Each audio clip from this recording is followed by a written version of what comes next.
Bonjour à tous et bienvenue dans la compilation de l'information parlementaire sur Télé Hémicycle. Voici les titres de l'actualité.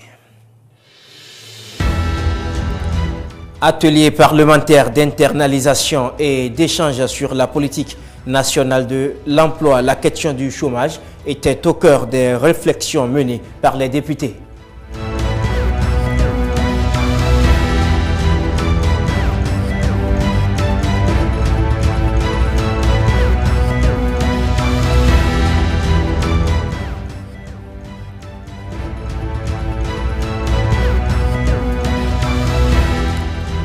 Le président de l'Assemblée nationale est le premier questeur du Parlement soutenu par les cadres de l'administration parlementaire sur le site de construction du nouveau siège de l'Assemblée nationale. Cette visite fait l'état des lieux donc des travaux et réitérer les attentes de la 9e législature.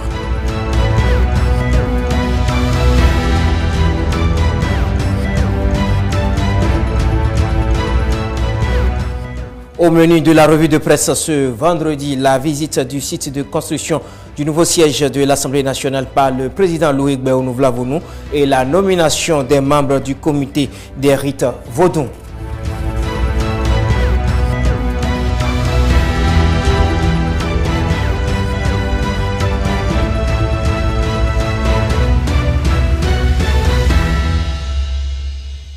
Au plaisir de vous retrouver, mesdames et messieurs, descente ce mercredi 18 octobre 2023 du président de l'Assemblée nationale sur le site de construction du nouveau siège de l'Assemblée nationale, accompagné entre autres du premier questeur du Parlement, Loïc Béounou-Vlavonou, est allé faire un état des lieux et rappeler à l'entreprise en charge des travaux les préoccupations de la 9e législature. Compte rendu, Saturné Djossou.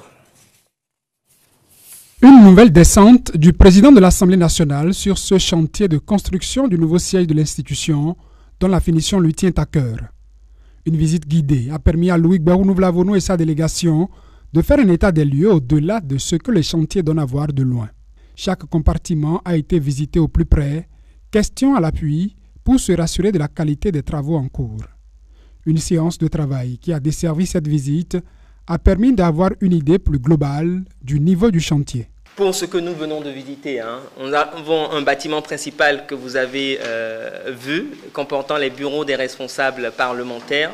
Nous avons des bâtiments satellitaires. Les travaux de grosses œuvres sont finis à presque 100%, 98%. Et nous sommes à un taux d'exécution physique de 70% aujourd'hui. Le taux d'exécution financier est d'environ 69%.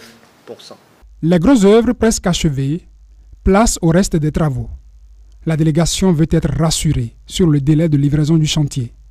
Nous, notre préoccupation, c'est d'avoir le bâtiment et de pouvoir l'intégrer au niveau de l'Assemblée. C'est notre principale préoccupation. Donc, ce qui nous intéresse maintenant, c'est par rapport à la seconde phase. Quelles sont les difficultés qui pourraient vraiment rallonger le délai de livraison des grosses œuvres? Est-ce que cela est de nature vraiment à encore créer d'autres problèmes dans le ralentissement, puisqu'il est dit que incessamment on devait passer à la phase suivante qui est celle de la finition, des travaux de finition. Tout cela mis ensemble m'amène à m'interroger sur la possibilité pour l'actuelle mandature d'intégrer le bâtiment avant la fin de ce mandat-là. Des préoccupations que partage le président de l'Assemblée nationale pour qui il n'est pas question que la 9e législature n'intègre pas les lieux. C'est un défi pour le chef de l'État, c'est un défi pour l'Assemblée nationale qu'avant la fin de la législature et de la mandature du chef de l'État, quels que soient les retards, on doit pouvoir inaugurer ce bâtiment-là sous le règne de Talon et sous le règne de Vlavonou. Le souhait pour nous, c'est d'intégrer ça en avril, tout au moins l'hémicycle finisse, que l'hémicycle soit fonctionnel avec les matériels acoustiques et tout ce qu'il faut, que nous puissions intégrer cela avec la télé et tout ce qu'il faut, la régie, tout ce qu'il faut qu'on puisse intégrer ça en avril 2025. Puisque par extraordinaire, on n'intègre pas ça en avril 2025, alors là, il faudrait qu'on puisse l'intégrer tout au moins en octobre. À ces mots, le maître d'ouvrage délégué répond. En référence à vos dates, vous rendre cet ouvrage fonctionnel avant la fin de la 9e législature. C'est un défi personnel pour nous, c'est un défi national pour nous. La représentation nationale prend date. Le compte à rebours pour la livraison du chantier continue donc. Une délégation de Ouida au cabinet du président de l'Assemblée nationale, mardi dernier, Louis Béounou Vlavounou a échangé longuement avec les membres du comité d'organisation du carnaval de Ouida. C'est l'honorable Diego Messon qui conduit la délégation de Ouida au cabinet du président de l'Assemblée nationale. Il s'agit du comité d'organisation du carnaval de Ouida. Et grâce à la facilitation de Diego Messon, les échanges avec le président de l'Assemblée nationale ont été pour les visiteurs une occasion de faire le point des préparatifs du carnaval. Le carnaval international de Ouida aura lieu du 28 au 31 décembre. Nous sommes venus lui porter l'information, recueillir de lui de sages conseils et de recommandations pour que l'événement se déroule dans les meilleures conditions. Nous lui avons demandé d'intervenir auprès des institutions de l'État pour que l'État assure toutes les missions et toutes nos doléances, tout ce que nous avons demandé pour que le carnaval international de Ouida, cette première édition, soit une réussite et qui s'inscrit dans la dynamique des grands rendez-vous internationaux pour le Bénin et pour la ville de Ouida.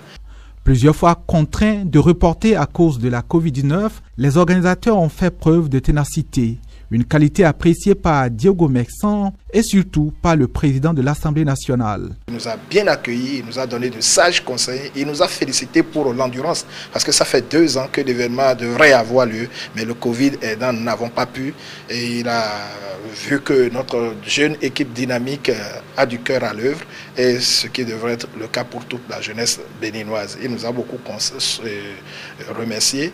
Il a promis d'être notre porte-parole auprès des honorables députés de l'Assemblée nationale. Dynamique que nous portons au projet et son ancrage communautaire qui doit être un carnaval identitaire qui va ressembler au peuple béninois parce que c'est le vécu, le chanter, le danser de tout le patrimoine du Bénin que nous voudrions mettre dans la rue pendant ce carnaval. Les membres du comité d'organisation ressortent de l'audience galvanisée par les conseils et recommandations du président Louis Béounou Vlavounou. Totalement satisfait, on est très content de venir rencontrer le président ce matin et tout ce qu'il a dit nous a particulièrement touchés. Il a une forte maîtrise de grands projets du pays et il sait faire fortement les liens entre 1 et 2. Et il est très préoccupé par tout ce qui se passe de point de vue artistique, culturel pour le pays et il nous encourage à tenir bien cette édition et les éditions à venir parce que c'est important pour nous d'inscrire le projet dans la répétition. Les grands carnavals qu'on connaît au monde n'ont pas eu leur notoriété dès la première édition, c'est au fil des éditions. Donc si nous nous organisons bien, nous pouvons aussi créer un carnaval qui tout doucement sera connu comme les grands carnavals, comme le carnaval de Rio, comme le carnaval de Nice, etc. Il est possible et nous y croyons fort. Le carnaval international de Ouida, ambitieux projet culturel qui va rassembler du monde du 28 au 31 décembre 2023, avec sans doute la présence de Diego Messon et de ses collègues députés. D'une audience à une autre, cette fois-ci avec le premier vice-président de l'Assemblée nationale qui a reçu une délégation des acteurs du cinéma. Ces derniers sont venus plaider auprès de l'autorité parlementaire pour la diffusion d'une pièce qui traite de la cybercriminalité.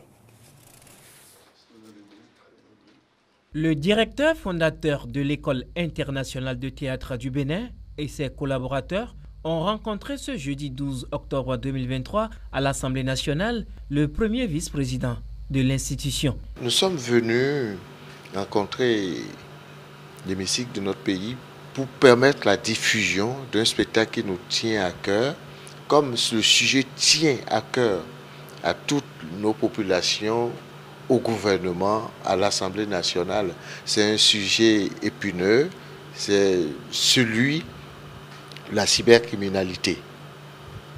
Et nous avons créé un spectacle dans les cycles de spectacles que nous avons créés à l'École internationale de théâtre du Bénin, il y a un qui s'appelle Maya Mania, qui est écrit par un jeune béninois et qui traite ce sujet de façon très intéressante, qui est instructive pour la jeunesse.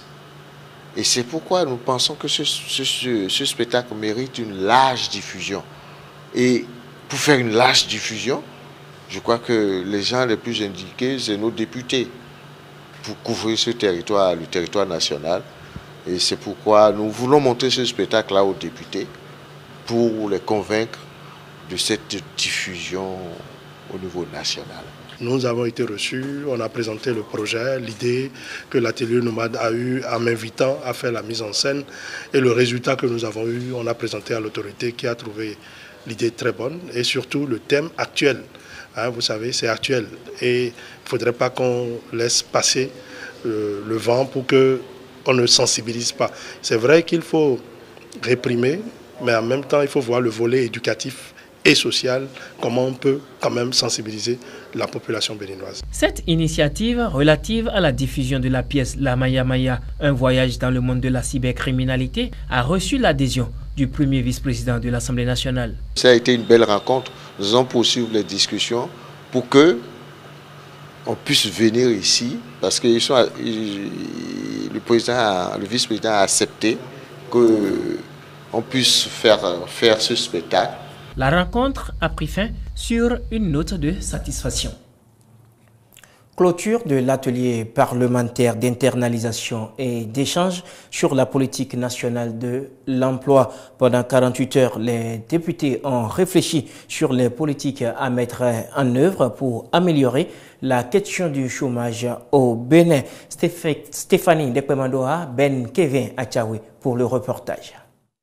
Pendant 2 jours, ils se sont retirés pour mieux réfléchir sur l'orientation des jeunes sur le marché du travail. Ce jeudi 12 octobre 2023 marque la fin de l'atelier des députés sur l'appropriation de la politique nationale de l'emploi. Après présentation du rapport des 48 heures de travaux, le dévouement et la contribution des parlementaires est salué par les coordonnateurs.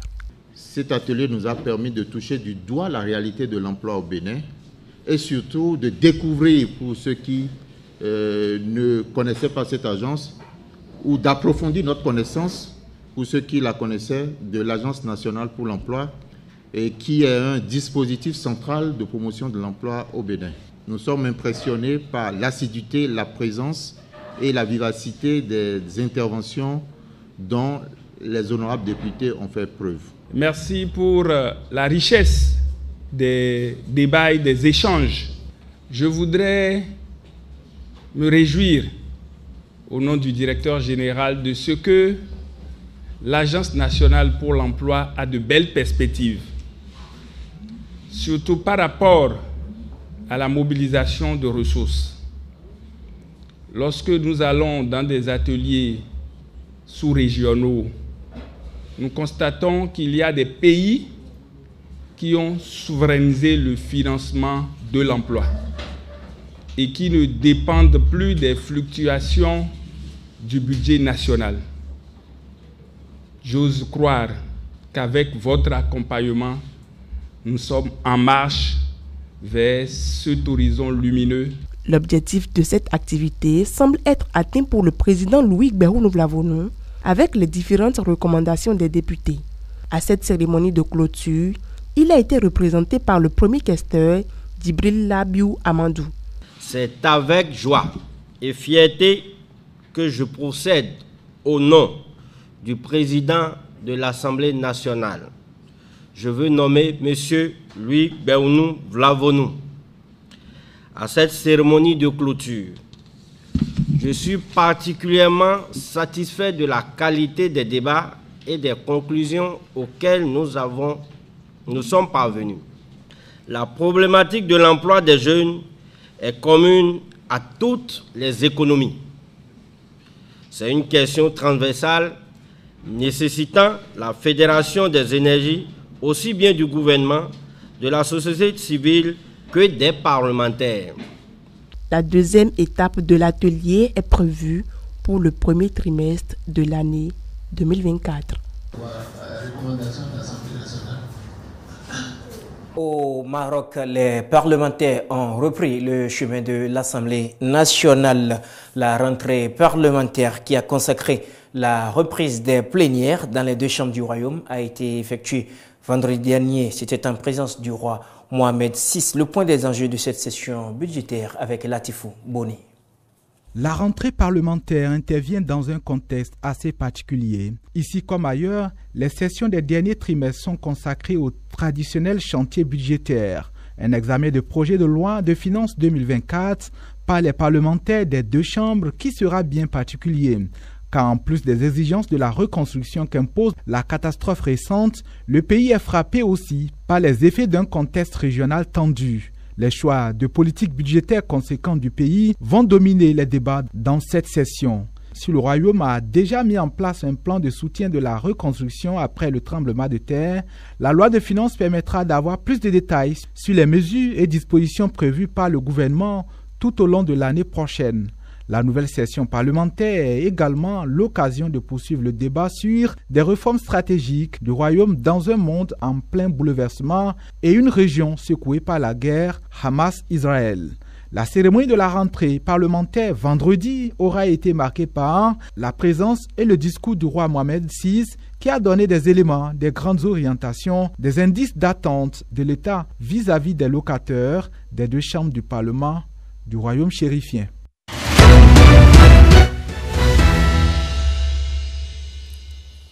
L'actualité ce vendredi dans les Canards est diverse et variée. Latifou Boni a feuilleté pour nous quelques parutions.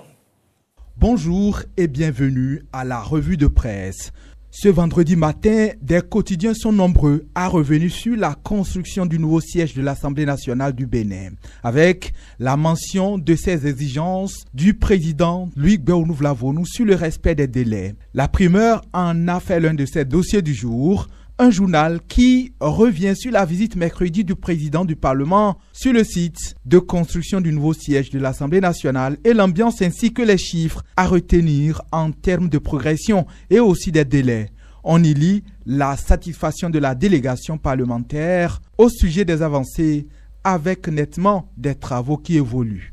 Le quotidien Le Matinal aussi en parle en relevant le contraste entre les avancées certes palpables et l'incertitude sur les délais. Et c'est la raison de la séance de synthèse consécutive à la visite. Le quotidien retient qu'à travers les chiffres, des données techniques, la cellule suivi-évaluation de la société immobilière et d'aménagement urbain Simao, maître d'ouvrage délégué du projet, a tenté de convaincre la délégation parlementaire que tout va bien et que les délais sont tenables. Et selon Le Matinal, Louis Gbagbo a tout de même appelé les entreprises en charge des travaux et du suivi-évaluation à faire de la question de délai un défi, car le président de l'Assemblée nationale tient à ce que la 9e législature intègre le nouveau siège. Et on peut lire dans les colonnes du Matinal que c'est un défi de finir le chantier alors que le mandat du président de la République, Patrice Talon, est toujours en cours. Un pas de franchi pour le tourisme du vaudou au Bénin et c'est entre autres Matin Libre qui ce matin rapporte l'information, celle du président béninois Patrice Talon qui a émis un décret le 13 septembre dernier nommant les membres du comité des rites vaudou. On lit dans la livraison de Matin Libre de ce vendredi qu'ils sont au nombre de 10 membres donc à composer ce comité. Il s'agit des personnalités de divers horizons socio-professionnels, mais tous connus des Béninois. On y trouve le professeur Maurion Kakpo, il est secrétaire parlementaire, spécialiste des études africaines et Bokono, le chanteur Bertin Sosa, membre du groupe Les Frères Guédongueb, et entre autres Dodi Amouzoui, professeur de sociologie religieuse à l'université d'Abomey-Calavi et spécialiste du vaudou. Le quotidien qui semble avoir épulché de fond en comble le décret présidentiel éclaire que le comité a des missions clairement définies. Il va soutenir la labellisation par exemple des rites, de cérémonies et pratiques des couvents du vaudou dans le cadre de leur promotion touristique. Les membres du dit comité donc seront d'un grand soutien selon le journal pour le gouvernement dans les programmes d'aménagement et d'exploitation du projet Route des couvents vaudou. Pense Matin Libre qui évoque le projet de création d'un musée international de vaudou ici à Porto Novo. La revue de presse, bon week-end à tous. Ainsi se résume l'actualité parlementaire cette semaine. Merci de l'avoir suivi, mesdames et messieurs. Merci à l'équipe de rédaction Boni Latifou, Stéphanie Dekwe-Mandora. Merci également à l'équipe de réalisation Thomas Kwade, Makiriola Estone, Charlie Tomavo. Le week-end s'annonce déjà. Prenez soin de vous et de vos proches.